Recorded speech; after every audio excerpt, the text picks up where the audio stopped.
এখানে দাঁড়িয়ে ভারতের হামলার প্রতিবাদ করতে পারবো না। আমরা যখনই প্রতিবাদের প্রস্তুতি নিয়েছি সেই সময়টাতে অতর্কিত হবে তারা আমাদের উপর হামলা করেছে, আমাকে ধাক্কা দিয়ে রাস্তায় ফেলে দিয়ে আমার পা থেকে রক্ত ঝরছে।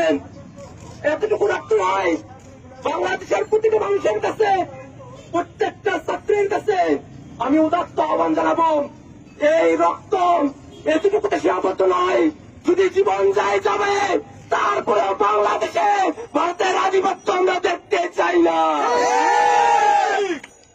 আমরা স্বাধীন সার্বভৌম জাতি, আমাদের মধ্যে ঘাটতি মেরে দেখা এইসব ভারতীয় দালাল তাদেরকে আমরা দেখাই ছাড়বো ইনশাআল্লাহ।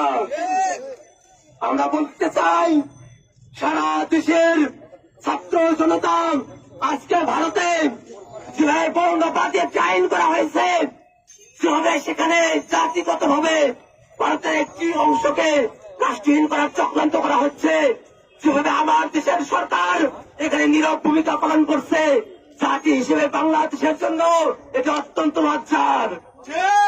ছাত্র সমাজ এই লজ্জাজনক পরিস্থিতি মানতে প্রস্তুত নয়।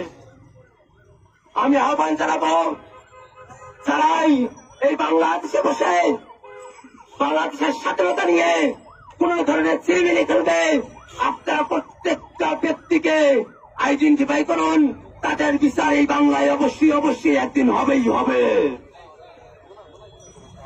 ছাত্র সমাজের কাছে আহ্বান,